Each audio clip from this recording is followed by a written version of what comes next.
But when you have a system that does not consider the welfare of the youth, you can see such thing coming up. Because they don't consider that this unemployed youth, frustrated youth, need to go and relax, have recreation, to survive and rethink on strategies of what to do. So they are doing all these things to frustrate the youth further. But the very unfortunate thing is that very soon, if they don't handle the situation carefully, the hunter will become the hunted. That is just the simple truth and a very bitter truth for them to believe. The commencement of the park policy by Federal Capital Territory Administration with the 7 p.m. closing time and ban of alcohol has attracted severe criticism from residents and park owners. Recalling the Minister of the FCTA, Bello Mohammed, gave directives on the period of operation and ban of alcohol in all recreational parks in the FCTA and across the state. In an exclusive interview with the Senior Special Assistant on Monitoring, Inspection and Enforcement to FCT Minister Attah, said parks in FCT and across the state has become bigger, hence the need for regulations. Those who regulate parks, as FCTA Parks and Recreation Department under AMMC, decided to implement the policy. As at that time, they met stiff resistance. People said, no, the 7 p.m. time is not too good. The alcohol, there should be some area where you can sell alcohol, somewhere you cannot sell alcohol. After some dragging, they went to court. After some years in court, the court said, no, go back, you the park operators who have been given license to operate these parks, go back to the Parks and Recreation Department that are the ones who are supposed to, who gave you the park and who are supposed to regulate your operations and set you out of court. So we went out of court, the out of court issues drag, and we felt we should enforce compliance to the park rules across the world. Thank God you people from Rootstv, you have traveled. All parks don't operate under darkness. That was the pain he expressed.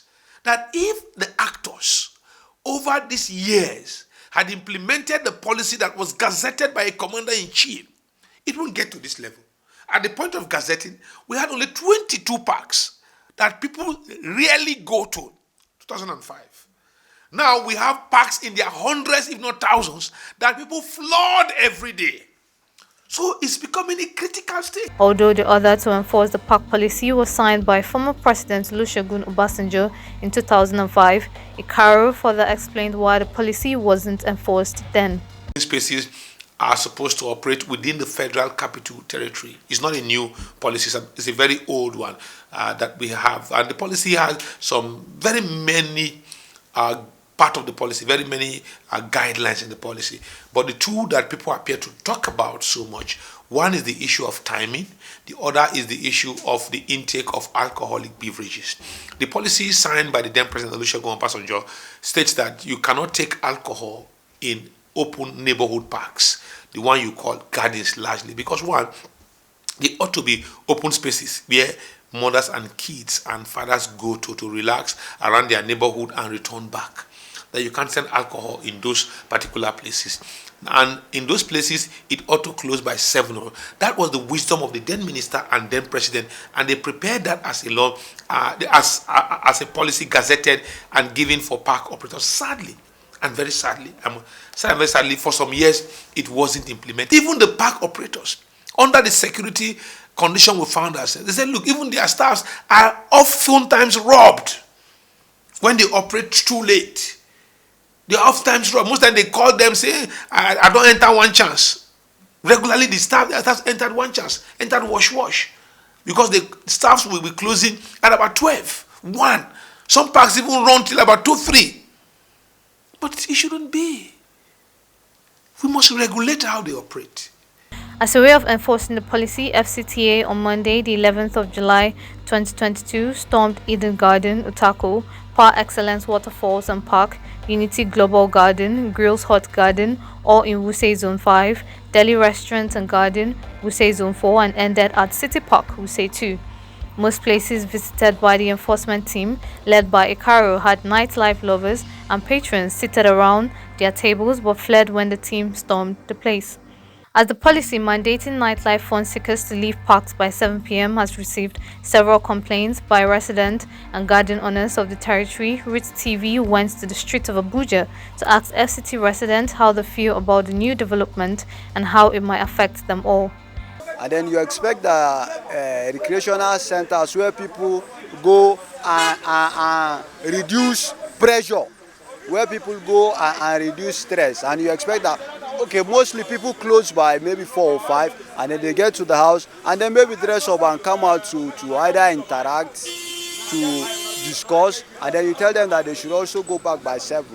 From my own end, I think it is for them now to provide security, if that is what they are scared of, that they are scared of people are going to be attacked. So it is their own responsibility now to ensure that all security is being provided for people, because this is, if you are saying that there's going to be a kind of a curfew in the FCT, so what happens to other states of the country? See, is helping people to have a small income, plus the fact that it keeps all these, I don't want to use some certain words now, all these people at bay, in terms of that's where they go to drink, fall asleep, and then move on with their life.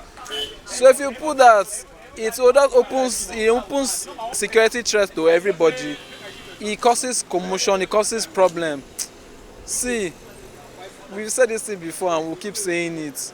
Zion Solomon, an employee at one of the parks in the FCT, narrated how the enforcement will affect his source of livelihood. Honestly, it will affect me. Not just me, it will affect the whole staffs working together with me.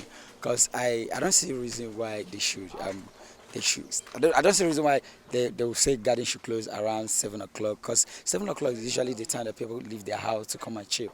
So shutting that garden by 7, it doesn't make sense to me. Honestly, it will affect me. It means that they really want me to go back to my village. However, parks and garden owners have called on the Minister of the Federal Capital Territory, Bello Mohammed, to uphold the rule of law and call his aid to order the close of recreational parks by 7 p.m.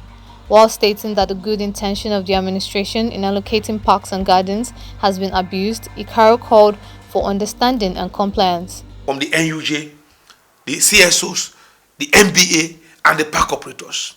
And we said, look, we are not here to push you out of business, no. What we are trying to enforce have been on for years.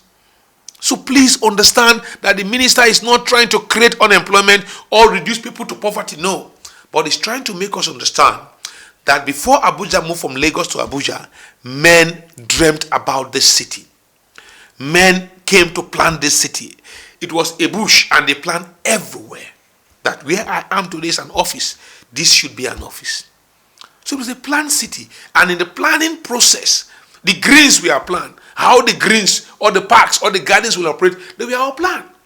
He therefore assured that the administration will continue to dialogue with owners and operators of parks to modify the processes and ensure seamless implementation.